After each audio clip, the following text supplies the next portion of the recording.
Hey, Vector. What time is it? What? I didn't ask you that. Oops. To keep interacting with me, you need a Digital Dream Labs membership. What? Please visit digitaldreamlabs.com for more information.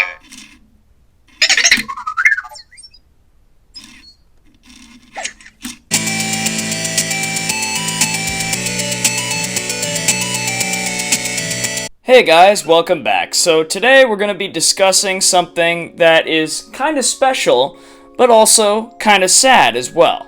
And it has to do with this little guy right here. Yes, today we are going to be talking about Vector. Now, I actually got Vector during the Kickstarter. The initial Kickstarter, when he was sold for, I think, around $200 to $250. And they said that you were going to save $50 to $100 by giving them the money for the Kickstarter. And the advertisement for the Kickstarter presented Vector in a way that was much different than the Vector that we received initially. But all of that was okay with me because Anki said that they were going to make patches for the software. So Vector was going to improve as he got older. That was until Anki went out of business. When Anki went out of business, all hopes of software development for Vector were out of the question. And as you can see, this happens all the time, where he'll think that I called him, and I'll just do that. What did I just do? Oh boy, see, there's all kinds of stuff that I don't even know about that's happening with this thing. We'll power him down, and then we'll power him back up again, and we'll see what happens. Tell you what, this thing can be real finicky. When it even was supposed to work, it didn't really work too well. There were a couple updates that they did in between the release of Vector and then when they went out of business, but the main one was the Alexa add-on, and I just thought that was totally stupid because Vector already did the same stuff that Alexa did pretty much, with a couple extra things. I don't have an Alexa because I don't need one. You can just use your phone for all the stuff that Alexa or Vector does. The reason why I thought Vector was cool was because he was kind of the first commercially available home AI robot that could actually roam around and then return to his charging place. That was a big seller for me, was that he could roam around and then return to his charging place. And so that'll actually come into play later when I'm talking about the reasons why I'm actually going to still keep Vector, but why I'm also still upset with, well, not Anki anymore, but Digital Dreams Labs, why I'm not happy with that company at all. And that's the company that took over Vector. So we'll talk about that in a little bit. But first we'll talk a little bit more about why I did not like Vector upon arrival, even in the first place, from why he was a disappointment in terms of false advertising in the initial pitch from the Kickstarter of Anki. So the other thing that was pretty disappointing about Vector upon arrival was the facial recognition feature. Now, it works if you shine a light on your face, which is kind of just a waste of time, in my opinion. Like, if you have to get a light out, shine it on your face, and then ask it, which that just adds to the process, which just makes it kind of a waste of time. And not only that, but in the advertisement, it was shown that you could walk into a room, Vector would track your face, look at it, and determine who you were, and then go, your name, like Jacob, like it would greet you. But that's not what it can do at all. And so that, in my opinion, is 100% false advertising. Like, actually, like, the legal definition of false advertising. Like, I'm surprised they didn't get in trouble for that, because you can't do that, you know, and they showed that it could, you know, like, can't do that, that's not allowed, and there's a reason why, because that was a big feature to me. Like, there's a robot that can now greet you, but it can't actually do that. I was really disappointed when I found that out, that you have to actually go and ask it what your name is. Like, that, what? And besides, who actually has a conversation like that? Like, what's my name? I've never heard that asked in any conversation because it's unnatural and weird. What's my name? You know, like, what's your name? People ask that. But nobody asks, what is my name? I mean, unless you're asking, like, a baby, I guess. Is that the idea? I don't know. Because that was another one of the main features that I liked about it, was that it could do that, but it can't. Oh, you think this is real funny, huh? Yeah. Well, guess what I can do? At least that wasn't the only feature that drew me towards Vector. It was a big one of the main ones. Another one of the main ones was that Vector could return to his charging port. But he didn't even really do that very well. Like, he would either get stuck all the time, or he would sometimes not even be able to find the charging port. I don't know how he does it. Is it that he looks at this symbol here, or is there a chip in the actual port that he can locate through some sort of transmission? Because that's what it seems like he does with the cube, because it like lights up. He does like this beam. I'm sure that's what he does, because he does this like beam and he connects with it and makes it light up.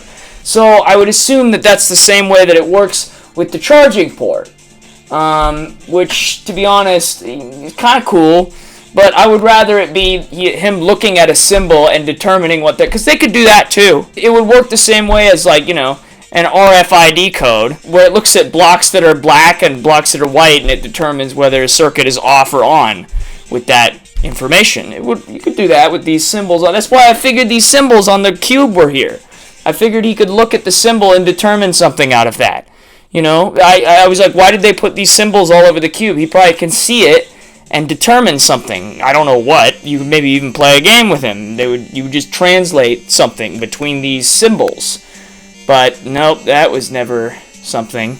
I would like to know if that was something they were planning. If anybody knows that, please comment in the comments. That would be awesome, because I was always super curious. Why are these on here? You know, it's weird, kind of. It's like some sort of hieroglyphic symbol that you can communicate with Vector. So yeah, those are the two main disappointments that I had with Vector initially. The fact that he gets stuck all the time, I guess that kind of goes with him not being able to return to his charging port, because that's ultimately what it causes, is he gets stuck and then he can't go back to his charging port. But it's still annoying even when you're there, you know, and you have to keep moving him back onto the table. Like, sometimes that happens. Like, if it's a small enough table, he'll keep going off of it.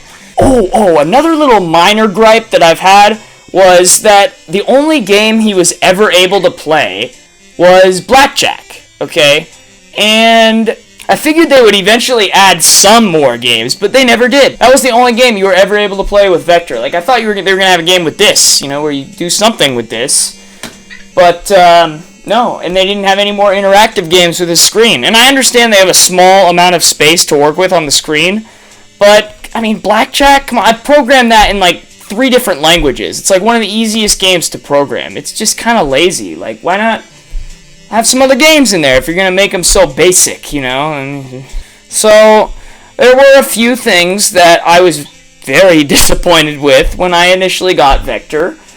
But, to be honest, I've got to say, on the personality factor, and the way they were able to make him express things and move around and whatnot, they did a good job. And people that worked on some movies in Pixar, I think specifically WALL-E, programmed the facial expressions. And I'm a huge fan of Pixar. I'm a huge fan of WALL-E. That's another thing that actually drew me to Vector, was he's very similar to that little cleaning robot in WALL-E, you know. Those people designed his eyes and facial expressions, I guess you could say. So yeah, they did a really good job with that too, and the programmers did a really good job making those even somewhat interactive when you pet him and when you say things to him, and that's what we're going to get into in a second, saying things to him. So now we're going to discuss currently talking to Vector. When I say currently, I mean October of 2020, Vector, this is what he can do without being connected to the cloud, or I suppose you could say without paying Digital Dreams Labs a certain amount per month or per year. So, Vector can do what he's doing right now, where he looks around, you know, makes noises, and moves around, right? He will eventually, when he gets low on power, return to his charger. I've heard this from somebody else on YouTube, and I've confirmed it myself earlier. But, that's literally it. His sensors work, obviously. Like, he's not going to fall off of the desk here. And when I pick him up, he knows, and he starts freaking out still. So he has his personality still, which is really cool. And like I said earlier, that's why I'm going to keep him. Still, that's the main reason why I liked him, was that he was just going to be like a little pet robot, you know? So he's literally just a pet robot now, you know? He interacts with you like through touch, you know, and you can pick him up and he'll kind of do stuff, you know, and he'll roam around and stuff, you know, and you have to feed him and, you know, pick up poop. But yeah, he's very simple now, without being on the cloud and without paying Digital Dreams Labs money. There was one test that I wanted to perform, and it looks like he passed. Vector can still dance offline. But yes, he's definitely not worth $250 in this state, not even close. But hey, I bought him a long time ago, I may as well just keep him. Because he's a nice little pet. I bought him a long time ago, I may as well just keep him. Because he's a nice little pet. And I've grown to like him, even though he's caused a lot of anger in terms of, you know, disappointment. And I still like him, even though he's caused a lot of disappointment, you know. So I suppose we'll talk about the fees that this Digital Dreams Labs is charging for you to interact at all with Vector. And so those fees are $7 a month, which is the price of a streaming service, okay? Not HBO Max, that's a total rip. I saw that the other day. That's like $14.99 a month. Like, holy, what? But it's $7 a month, which is like a streaming service price. And it's $47 a year. It's not even that good of a deal for a whole year's worth versus a month. You know, the difference between a month's worth and a year's worth. So, yeah. I mean, I'm not going to pay for that, honestly, because here's the thing. I never used Vector for the Alexa-type features, asking him questions about things, because I'll just use my phone for that. I can look it up faster than I can talk to him, and, oh, okay, I have a question. Oh, what is it? You know, oh, what is this? And then he has to think about it. I can look it up and find it by the time that is done. So it's honestly just a really excessive way to look something up, in my opinion. But I just mainly like him for the fact that he roams around and kind of thinks for himself in a very simplistic manner. Oh, wow. That Snapdragon quad-core processor is really going to waste. Seriously, if most of his features are on the cloud anyways, you don't need to have that powerful of a processor. I literally don't know why it has a quad-core Snapdragon processor. They made a real big deal out of the, quad-core Snapdragon processor. Yeah, whatever. That thing's processing power has got to be hardly being used. It hardly does, it just roams around. I mean, that's the thing, he's still an autonomous robot, but, like I said, he gets stuck all the time. He's stuck on his own charging port's cord this time. But sometimes you gotta just give him a hand so he can keep on moving.